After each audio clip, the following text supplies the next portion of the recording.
Seguimos nesta semana inicial de 2026 no Magazín de Radio Culleredo e seguimos recuperando seccións, sensacións radiofónicas. Hoxe falamos de saúde, saúde conciencia, como sempre, con persoal cualificado de profesión e de vocación, persoal sanitario que teñen esa vocación de divulgación da cultura da saúde, que veñen aquí a Radio Culleredo a facer un programa que está a ter unha moi boa resposta por parte de vostedes, os que están do outro lado do teléfono. Saudamos e lles felicitamos o ano a Glenda Rodríguez, a Tino Pérez e a Martín Iglesias. Que tal? Moi bons días, feliz ano, benvidos. Feliz Benvida. ano a Hola, todos. feliz Bo ano, día, bos feliz días. ano, Fran. Bueno, retomamos o camiño da divulgación sobre a saúde, sobre a cultura da saúde. Como comenzamos o ano? Con que tema? Que tema imos abordar hoxe? Pois hoxe imos falar dun tema que afecta a millóns de persoas, como é a obesidade. Imos falar dos retos que supón na actualidade e, ademais, os tratamentos dispoñibles. Para que seamos conscientes do tamaño que ten este problema, en España, un de cada 5 adultos ten obesidade. Se ademais añadimos o sobrepeso, xa é a mitad da población, e este porcentaxe aumenta a partir dos 45 anos. Para falar deste tema temos hoxe a Noelia Martínez Sánchez, unha científica galega que actualmente investiga sobre o tema. Bo día, Noelia. Hola, bo día. Gracias por aceptar esta invitación de colaborar con nós. Gracias por invitarme, sempre é un placer falar de ciencia. Se me permites, para que non te coñeza, facer un breve resumo da túa trayectoria, corríxeme se teño algún dato mal. Noelia é bióloga molecular, máster en nutrición, doctorouse en endocrinoloxía na Universidade de Santiago de Compostela, investigando como as hormonas tiroideas regulan o balance enerxético do corpo. Realizou estadías postdoctorais internacionais, en Lisboa concretamente, e tivo unha bolsa a Marie Curie para investigar en Oxford. Na actualidade traballa no Centro de Oxford para a Diabetes, a endocrinoloxía e o metabolismo, estudando o papel do tecido adiposo e do sistema nervioso na obesidade. Noelia, un dos mitos máis frecuentes que temos agora na obesidade, na sociedade realmente, é que a causa exclusiva da obesidade é comer moito e moverse pouco. Repetímolo como un mantra, non? Como se fora unha falta de vontade, digamos. Por que hoxe a ciencia di que a obesidade non é só comer mal? Sí, a ver, sempre se creeu eso desde o inicio, é verdad que é un dos factores máis importantes. Non quero que a xente pense que dá igual o que comas, e dá igual a actividade física que fagas. Iso é moi importante e primordial. Pero sí que hai outros factores, por exemplo, pode haber alteracións xenéticas, pode haber variantes xenéticas que teñen algunhas persoas que os fan máis propensos a desarrollar obesidade ou a ter máis predisposición a gañar peso. Ao mesmo tempo, actualmente sábese que, por exemplo, o estrés é un factor primordial a hora de desarrollar obesidade. Tamén algo no que estou estudando eu agora é que tamén o problema de non dormir suficiente, estar con luces artificiais durante horas da noite, todo eso pode afectar e provocar que no noso corpo teñamos unha tendencia máis alta a gañar peso ou aos malos hábitos. Mira, na tua investigación sabemos que, estivemos lendo, que especificamente traballas co sistema nervioso simpático e a súa relación co tecido adiposo. Gostaría que nos explicaras un pouco a poboación xeral como funciona este sistema de conexión, ¿no?, entre un sistema nervioso simpático e o tecido adiposo. Sí, pois, no noso corpo temos dous sistemas nerviosos principais que son o parasimpático e o simpático. E o sistema nervoso simpático está involucrado no que se chama como un sistema de defensa, activación, o que se coñecía antiguamente como escapar dun depredador, ese sistema que se activa. En relación ao tecido adiposo, o sistema nervioso simpático é o que vai activar que consumamos grasas. Entonces, para nós, por exemplo, no noso campo é moi interesante porque pode ser unha ferramenta moi útil para intentar destruir a grasas. Entonces, nun contexto de obesidade, estudar como ese sistema simpático pode ser activado, pode ser estimulado para poder reducir a graxa do noso corpo, é un punto moi interesante. Cal é o problema? Que este sistema nervioso simpático está involucrado no funcionamento de órganos moi importantes como o corazón, por exemplo. Co cal hai que intentar investigar as ramas que poden activar a graxa sin tocar as ramas do sistema nervoso que poden activar o corazón. Ajá. Falando desto, falamos de que, bueno, a grasa abdominal ou a grasa visceral, que gostaria que nos diferenciaras ti, asociase máis cos riscos para a saúde, e que existen distintos tipos de graxa e teñen efectos diferentes. Poderías falar un pouco desto? Sí, pois no noso corpo, así en termos xerais, temos a grasa branca e a grasa parda. Ajá. A grasa branca é a que mencionas ti, que é na que se acumula o noso exceso de grasas. Hai principalmente dos tipos. Hai moitos máis, pero principalmente o subcutáneo, que é importante pois para un aislamento térmico, para tema de caídas pode servir de protección. Despois temos o que sería a graxa máis visceral, que é a que está arredor dos nosos órganos. Esa, a nivel metabólico e dos nosos estudos, é unha das máis importantes porque ao estar en contacto directo cos órganos, se tes un exceso desa graxa, vai provocar que cree como unha inflamación, un estrés arredor de outros órganos, e iso pode afectar a actividade pois, do fígado, do páncreas e dos órganos que están como inmersos nesa graxa. E despois, unha graxa que moi pouca xente ou menos xente coñece é a graxa parda, que esa está involucrada en consumir enerxía. Antigamente creíase que só era importante nos bebés para manter a temperatura, pero, sin embargo, nos anos 80 dous a coñecer que todavía existe nos adultos, que está localizada alrededor do noso cuello da zona interescapular, con estimulación de frío ou de determinadas hormonas, axuda a consumir enerxía e a consumir graxa. E falando un pouco do tema de moda, non, que é o tratamento da obesidade, que opcións de tratamento actual existe hoxe, máis alá do xa conocido na alimentación, que opcións temos? Pois, a ver, está moi de moda agora mismo o Ozempic, todo estes, o que se coñece como agonistas do GLP-1, que é unha hormona producida polo noso intestino que favorece a liberación de insulina e que nós captemos o azúcar dentro das nosas células. Entonces, ese a día de hoxe é un dos abordaxes que se están investigando e que se están cada vez facendo máis fortes. De feito, no meu centro hai varios grupos intentando optimizar e reducir esos efectos secundarios que poden ter tratamentos como o Ozempic. Despois, outras liñas de investigación que se fan é, como xa mencionei antes, intentar activar ese sistema nervioso simpático que vai hacia a graxa, non? Para intentar reducir os niveis de graxa nas persoas con obesidade. Eu creo que agora mesmo esas dúas liñas son primordiales. Por certo, quero mencionar que, evidentemente, dieta, exercicio, controlar os niveis de estrés, incluso tratamentos e soporte psicolóxico cando sea necesario. Vamos meternos un poquinho máis nos GLP-1, se os parece, porque eu creo que é moi interesante. De feito, ahora nos en consulto vemos día a día, verdad, que ha collido moita popularidade e o día a día. É un fármaco, no, que o que has contado actúa no organismo para que a xente entenda así rapidamente.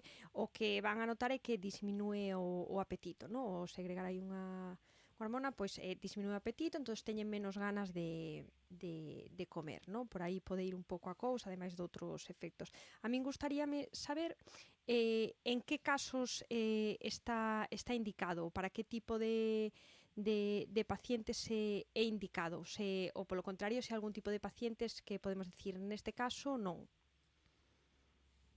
Pois, a ver, todos estes medicamentos que fan esta acción co GLP-1 foron diseñados para tratar xente con diabetes tipo 2, para que esa xente pudera controlar mellor os niveis de azúcar no sangue, por esa acción que mencionábamos antes de que axuda a liberar insulina, Sí. captar glucosa, eso. Entón, creouse con esa idea.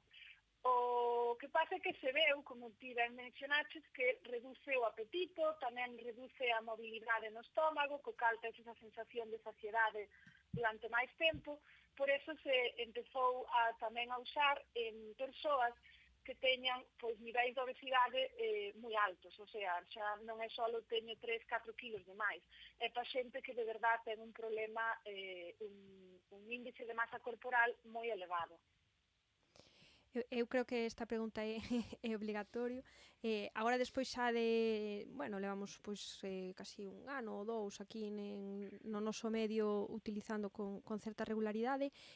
Falouse moito dos efectos prexudiciais, sobre todo a longo prazo. Podemos dicir que é un medicamento seguro? A ver, seguros, evidentemente todos os medicamentos teñen unha Sí, regulación. tendo claro, Eso, evidentemente, que sí, todos teñen efectos, non? sí, exacto. A ver, é un medicamento seguro, que pasa que é bastante novedoso, por exemplo, hacia o tratamento da obesidade, porque foi como unha aplicación secundaria que primeiro foi desarrollado para diabetes tipo 2, entonces sí que todavía hai moitos estudos e hai que ver a largo plazo como pode evolucionar. É un tratamento que en canto pares de tomalo volves ao mesmo e durante o tratamento ese efecto de reducir o apetito e de reducir a mobilidade do teu sistema digestivo pode provocar vómitos, náuseas, diarreas. Entonces non é algo que se poida tomar a lixeira.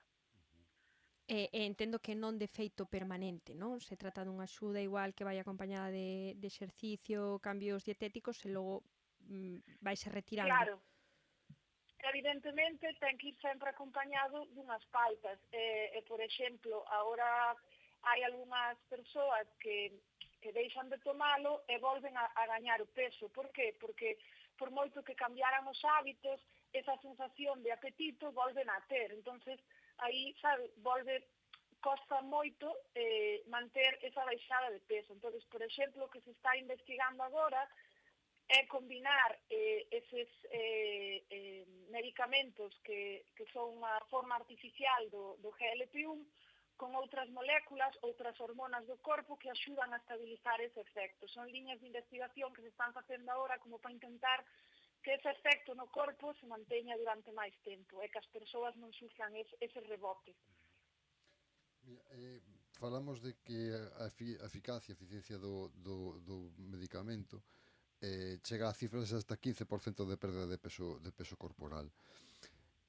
Vale para todo o mundo, quero decir, todo o mundo perde peso ou hai xente que non responde a este tipo de tratamentos? Pois hai varios estudos de que hai variabilidade, como a todas estas cousas hai variabilidade, hai xente máis respondedora, outra xente menos respondedora, son tamén cousas que se están estudando, se teñen que ver debido a esas variantes xenéticas que falábamos antes, que poidan responder de distinta forma. Entonces todo isto require un seguimento médico e, como mencionei antes, tamén a largo plazo como se pode mellorar eso. Outro tema tamén que queremos meter tamén na entrevista, non, que é un tema das redes sociais, non, que ao final tamén influi na percepción da obesidade incluso na difusión deste tipo de tratamentos, canto agora hai xente que nos vemos na consulta, non, que hai é o que decías ti antes, hai xente que quere o Ozempic ao mellor para adelgazar 5 kilos. Que papel crees que está xogando as redes sociais neste tema? Pois eu creo que un papel bastante importante, porque non hai máis que abrir calquera rede social que o que máis abunda é o mismo prototipo de persoa, ou parece que as persoas que teñen máis seguidores ou máis éxito son as persoas co típico patrón estándar, máis ben delgadas, non todos, sempre hai algunha representación de outro tipo corporal, pero é o que máis abunda. Entón, eu creo que, sobre todo, as persoas xóvenes vense moi influenciadas por intentar encontrar ese patrón, por intentar entrar nese prototipo de persoa. Eso eu creo que é moi prejudicial e leva que, como mencionei antes, xente que teña cartos e que só necesite perder 5 ou 6 kilos, pero que teña esa obsesión por entrar nesa talla ou tal, poida chegar a consumir estes medicamentos, e dende logo non son para eso. Ao final tamén é un pouco a forma, os erros común que ten a sociedade, non? De ver o peso, de falar do peso, porque parece que é que non sei como explicar, non me sale, non? Realmente nas redes sociales a degadez extrema, incluso cos filtros. Agora vémolo, non? Con Instagram, con todo eso usan filtros, unha degadez extrema que parece que confunde a moitos xóvenes, o que, como ti dicías. Sí, e despois tamén, como ti decías, tamén na sociedade, ou algo, por exemplo, que vexo moito ao estar fora e ao ir á casa, o primeiro que se comenta de min cando fai meses que non me ven é adelgazaches, engordaches, sabes, é como que sempre temos este rollo social de o primeiro comentario é o noso aspecto físico, de cousas que non podemos cambiar en semanas. Unha cousa é que me digas tes unha mancha na cara e outra cousa é que me digas engordaches. Bueno, non o podo cambiar, non sabes se estuve estresada, se estuve nun período difícil da miña vida, pero eu mesma o vexo na sociedade cando vou á casa, sabes, o primeiro que é, engordaches, é casi do primeiro que se comenta. Sí, igual a isto de non se fala de política na mesa, habería que añadir a non se fala do aspecto físico, non? Sí, E non só, exacto. tengo que dicir nesto que non só pasa coa obesidade, senón tamén coa xente igual máis delgada, que lle costa coller peso, non? Sí. Exacto. Bueno, depois tamén... Exacto, perdón, é algo que eu entendo que se fai sin maldade ninguna, pero por exemplo, na miña casa temos xa a norma de que si é algo que non se pode cambiar en 10 segundos, non lle digas á persona na cara, non o necesitas saber. Claro. Que boa norma. É boa norma. Hai que apuntala esa. Gústame. Pois non, a ver, estamos falando aquí da sociedade, tamén hai que pensar que a comida está asociada moitas veces a premios ou recompensas, é un tema social, quero dicir, as reunións sociais fanse ao redor da comida, non? As cenas de empresa, as navidades, faise todo un pouco ao redor da comida e ten moito peso a comida, no? Pois, se queres regalas unha caixa de bombós ou regalas... Sí. Quero dicir que sí, parece que hai un social, sistema tamén de recompensa, non? Coas cousas que che van pasando na vida ao redor da comida. Eso tamén comentamos no programa do alcohol. Hai un punto que é moi cultural tamén, ese cambio de hábitos. É difícil de cambiar. Sí, perdón, dime. No tema do tema social e das comidas, que é algo que eu creo que nós como seres humanos, para nós é moi importante, máis que para un animal que sea unha ingesta de enerxía, para nós é tamén un tema social, como ti mencionabas. Por eso, no tema do Ozempic, que tamén hai estudos que soportan eso, moita xente o pasa mal durante o tratamento porque con esa sensación de saciedade sentanse á mesa e non comen. Entonces, vense un pouco con exclusión social. Por eso, tamén o tema do Ozempic non é algo para tomar a lixeira. Ten moitas implicacións e hai moita xente que tamén sufre ese tema de o aspecto social que é para nós o de sentarse á mesa, comer, charlar, eso. Falamos ata agora de causas, non? De posibles tratamentos. Gustaríame preguntarte en que crees que falla o sistema para que cada vez atopemos máis obesidade? Ou que crees que poderíamos facer, que tipo de estrategias que fosen máis efectivas na prevención? A ver, eu creo que o importante da educación desde pequenos nunha alimentación sana, de non obsesionarse ca comida, porque moitas veces estes problemas tamén veñen de obsesións ou de comentarios. Entón, eu creo que unha educación desde edades moi tempranas sobre o que é unha educación saludable, que non pasa nada por comer un día algo, un bonus, sabes? Sempre que te manteñas durante o resto da túa vida dunha forma máis ou menos saudable, eu creo que eso é o primordial, e despois a actividade física. Esos son, eu creo que os pilares básicos. E despois tamén hai que ter en conta o que se fala moito da industria alimentaria, de todas estas, pois eso, como, eu que sei, donuts, todos estes dulces que teñen un aporte calórico moi alto, había que intentar, pois, como se fai en algúns países, pois poñer de tasas máis altas, porque sí que son alimentos que producen, é algo que, por exemplo, estudei eu durante a miña tesis, que producen no noso cerebro unha sensación de placer. Entonces, ao final, fai que a xente como que teña hasta unha adicción a esa sensación tan agradable de comerte algo que é super palatable e tal. Entón, eu creo que aí debería de haber unha regulación, porque ao final eso é moi accesible, de forma xeral non son cousas moi caras, é máis caro comprarse un salmón ou algo así, entonces eu creo que aí debería igual ter algún tipo de regulación. Sí, igual non sei se mediante impostos ou...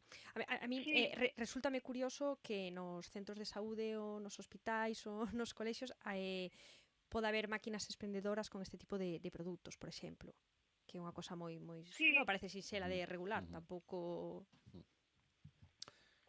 Falando... Sí, exacto. Eu traballo no Centro de Diabetes, Endocrinoloxía e Metabolismo, E tedes na máquina planta expendedora. baixa, que na planta baixa son ensaios clínicos e ven xente con problemas de diabetes, e a máquina expendedora ten Coca-Cola, galletas e iso, sí. Podemos confesar entón que no noso centro de saúde tamén hai máquina expendedora. Sí, eu creo que é xeral. Teme pasado cando fomos a unha charla nos colexios e das unha charla dunha alimentación saludable, acabas e vas á cafetería, non sei, no recreo, o que poden comprar é solo, non sei, pizzetas pequenas, quer dizer, non hai fruta, non ten, das a charla das unha sensación de a que viñen, Claro. ao final... Referente a isto dos colexios, fai uns meses estive en Japón e chamoume a atención porque non veías na calle xente obesa. Isto a mí facía tempo que non me pasaba, porque aquí ves, bueno, con sobrepeso, a verdade é que estaban todos peso ideal, buscando un poquinho en internet, teñen un pouco este modelo de prevención. O goberno fixo un modelo para prevenir isto desde pequenos. Entonces participan os nenos no comedor, aprenden desde pequenos comidas saudables, preparan as comidas. Bueno, este tipo de produtos non está no ámbito do colegio. E logo a maiores, que está un pouco relacionado co que decías antes, por exemplo, está prohibida a publicidade engañosa nos paquetes de comida. É dicir, se no paquete de comida aparece un bombón, o bombón ten que ser en tamaño real. Tal cual, o pos ali é así, non? Entón, bueno, pois igual son, non digo que sean a ideal ou que aquí poda funcionar, pero bueno, igual este tipo de estrategias teñen que vir desde moi pequenos e desde estas bases. Sí, dende logo. Por exemplo, no que falábamos de ir a determinados sitios e que haxe ese tipo de comida, eu, por exemplo, teño ido a congresos en Dinamarca organizados por Novo Nordics, polos que producen o Authentic, en esa conferencia só había, pois, o típico, as barras feitas de dátiles, sabes, os snacks eran mazás, sabes, fruta, dentro do que era o propio, donde se facía a conferencia, do cal eu creo que sí que é posible, simplemente, pois, igual, cambiar a mentalidade e esforzarse un pouco en ir hacia outros modelos. Eu, como nos dicía, cando invitamos aquí a Rafa Cofiño, que era un médico especialista en saúde comunitaria, que ás veces os cambios teñen que empezar desde arriba, con cambios de políticas, porque por moito que o eduques, por exemplo, na consulta, ao final é eso, vayas onde vayas, vaite seguir este tipo de comida, e ademais, é o que decías ti, Noelia, é moito máis barata para unha persona de un nivel socioeconómico máis baixo, ao mellor comprar salmón ou comprar, non sei, algún verduras, frutas. Non é tan fácil. É máis fácil comprar algo máis barato, menos saludable. Sí, por eso dentro do que falábamos do que pode provocar a obesidade, hai un componente social moi importante, por eso que estás mencionando ti, dependendo de donde te críes e tal, aí pode haber un efecto moi grande que a tua alimentación sea distinta e xa che cambie todo. Mira, lendo sobre isto, atopei artigos que falan de, pois, ti falaches a hora dos donos e de, bueno, donos é unha marca comercial, non se pode dicir. Pero, Se non nos pagan, non. claro. Falando de ultraprocesados, Falaba falaba... do Zempic todo o programa de non se pon sobre cas marcas cando acabamos.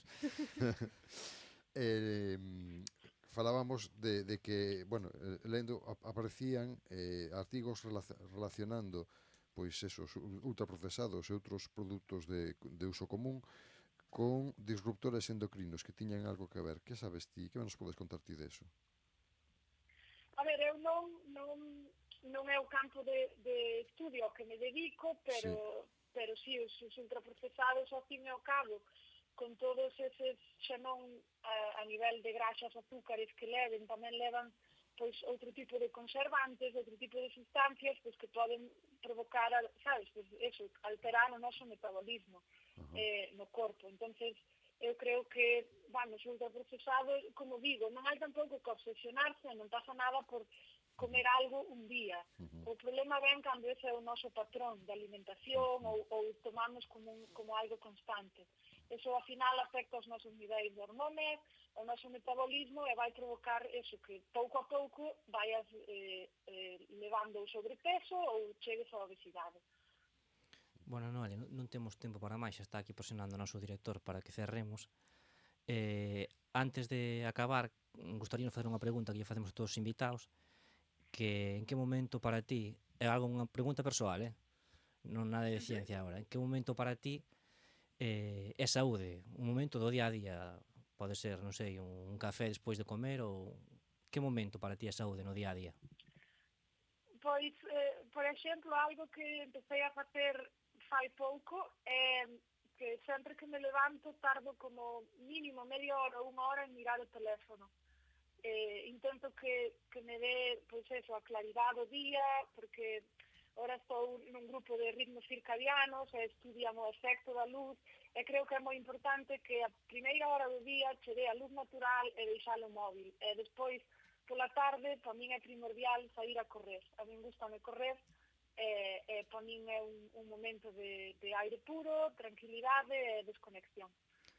Que bo. Igual tes que vir outro día a falar dese grupo de traballo. Xa vemos, tocamos ese tema así moi por encima nun programa sobre o sono, os ritmos circadianos, pero moi interesante. Sí. Pois non temos tempo para máis, Sí, Noelia. Sí, dime.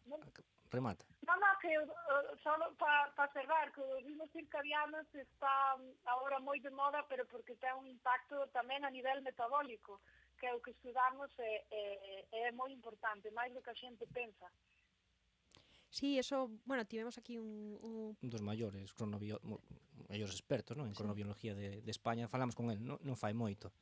Sí, fixemos aí unha introducción, a verdade que é un campo amplísimo, non sabía que tiña tantas repercusións. Hai que facer un de pantallas, Luz. Anotado.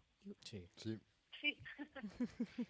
Bueno, con isto finalizamos o programa, Fran. Bueno, pois agradecemos a vos, aos tres e, por suposto, a Noelia, que hoxe estivera connosco, pois divulgando esa cultura da saúde que buscamos divulgar co programa aquí en Radio Culleredo. Moitas gracias. Ata semana que ven.